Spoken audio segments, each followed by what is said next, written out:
पर आप बुजुर्गों ने बता दिया कि हाँ, अगर हमारा बच्चा हमारे बीच आएगा उसे कभी अकेला महसूस नहीं होगा। बहुत प्रेम किया। ये 12 गांव में जिस प्रकार से प्रेम दे रहा है लगातार, मुझे नहीं पता, कई कथावाचक आए हैं, आए भी होंगे और आएंगे भी, मुझे नहीं पता, आएंगे भगवान की कृपा से। मेरा ही नहीं कि मैं ही आऊंगी,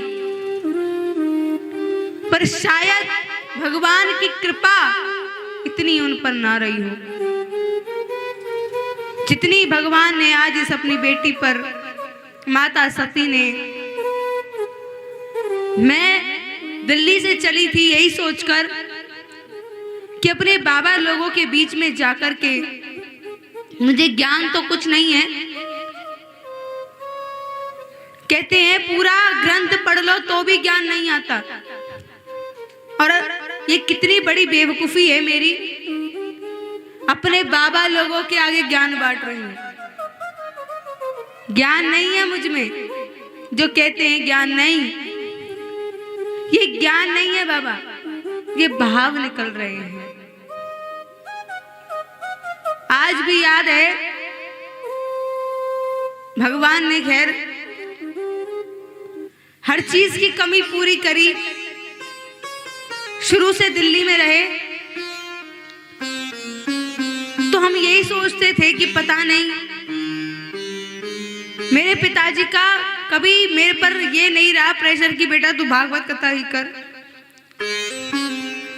उन्होंने कहा बेटा हम कोई जिद नहीं करते। अकस्मात पर मेरे पिताजी कहा करते थे कि मैं चाहता हूं मेरी बेटी करे ना करे वो अलग बात है, एक बार भागवत कथा को पढ़े। माँ अकस्मात होता है 2019 में, 2020 में मेरा जन्मदिन था 24 जुलाई को। मात्र उस टाइम लॉकडाउन था बहुत बड़ा। मेरे 7 दिन जन्मदिन को रहे थे और मेरे पापा ने पूछा बेटा कुछ बड़ा कर दूं, अगर तेरा जन्मदिन बड़ा बना दूं अगर तू कहे तो। मैंने कहा पिताजी अब रात का समय था, सो गए तो शायद माता सरस्वती की कृपा थी। सो उठकर मैंने कहा पापा जी पता नहीं, पर मैं भागवत करना चाहती हूँ। मेरे पापा ने ऐसे देखा जैसे मानो मैंने कोई किसी को बुरा बोल दिया हो। बोले बेटा ये कथा भागवत करना कोई साधारण बात नहीं है। पहले तो गुरु कृपा चाहिए, फिर ईश्वर कृपा चाहिए, फिर ज्ञान चाहिए, फिर पढ़ने की अभिलाषा चाहिए, अभिमान को त्याग चाहिए। मना मुझे नहीं पता, मेरे को नहीं आता, पर मैं करना चाहती हूँ। पापा कहते बेटा चल तू कर मत, पर एक बार बैठ के तो दिखा, 2 घंटे बैठ पाएगी कि नहीं। मैंने कहा कि देखते हैं। पहले दिन की आसन मुझे कोई कथा नहीं, कभी नहीं पढ़ी मैंने आज तक, कथा की किताब ही नहीं खोली थी उस वक्त। ये ग्रंथ तो बाद में मेरे जीवन में आए। मेरे पापा ने कहा तू बेटा 2 घंटे बैठ के दिखा, पढ़ के तो दिखा तू। मेरे को जितना कथा पता थी मैंने उतनी बता दी जितनी मुझे आती थी आसन लगा के।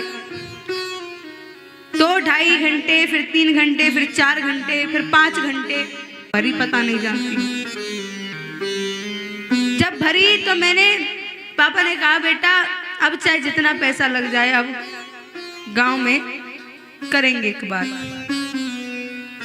अब यहाँ से महाराज गांव को फोन किया कि हम कथा करने वाले हैं। सो गांव वाले बोले कि अरे भैया तू क्या करे, हमें बेइज्जती करवावे हो यार। कल परो तो जी छोरी यही खूब रिश्तेदारों के फोन आए, अरे भैया तू क्या करे, तूने पैसा चोरी पे लगा रहा हो। एक बात बताऊं, मेरे पिताजी ने आज तक मुझे लड़की नहीं समझा। एक बेटे की तरह ऐसी परवरिश थी। शायद हर बेटा, हर पिता यही परवरिश देना चाहता हो। वही संस्कार जो हर पिता देना चाहता हो। मैं जिनके यहाँ रुक कि आपको ऐसी संतान मिली, धन्य हैं। हम धन्य हैं कि आप ऐसे पिता मिले। घर वालों ने कहा बेटा तू क्या करे, तू अब बेइज्जती करवाएगा। गांव के लोगों ने भी कह दिया कि धन कमाने के लालच से बेटी को गद्दी पे बिठा रहा है। पापा ने कहा पैसा मैं लगा रहा हूं, मेरे घर की कथा का नहीं करा, नहीं होगी कोई दिक्कत नहीं। कथा होती है 17 जुलाई, मात्र 7 दिन में जितनी मुझसे हो सका मैंने उतना किया।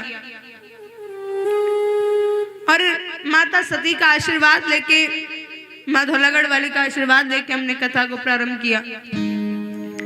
7 दिन कथा होने के बाद आपकी बेटी को ऐसा आशीर्वाद मिला कि 7वें दिन की विदाई पर मेरठ से कथा के लिए फोन आ गया और वहीं पर मेरठ की कथा पक्की हो गई। आपकी बेटी को मेरठ जाने का अवसर मिला। डॉक्टर मुकेश शर्मा जी हमारे मुख्य यजमान, उन्होंने मेरठ की कथा को पक्की कर दिया।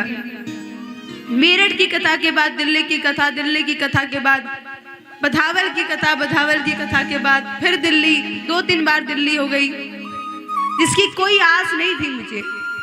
मेरा कभी भी लक्ष्य कथा करना था ही नहीं, मेरा पढ़ना लक्ष्य था। आज पढ़ भी रही हूं मैं, ऐसा नहीं कि मेरी पढ़ाई छूट गई है या मैं छोड़ दूंगी। सो मेरे माता पिता का कर्ज तो खैर कभी नहीं चुका सकती, पर जो थोड़ा बहुत बार था वो उतर गया। मैं बचपन से यही सोचती थी कि सब ये कहते हैं ये इसकी बेटी है, इसके पिता ये है। मैं चाहती है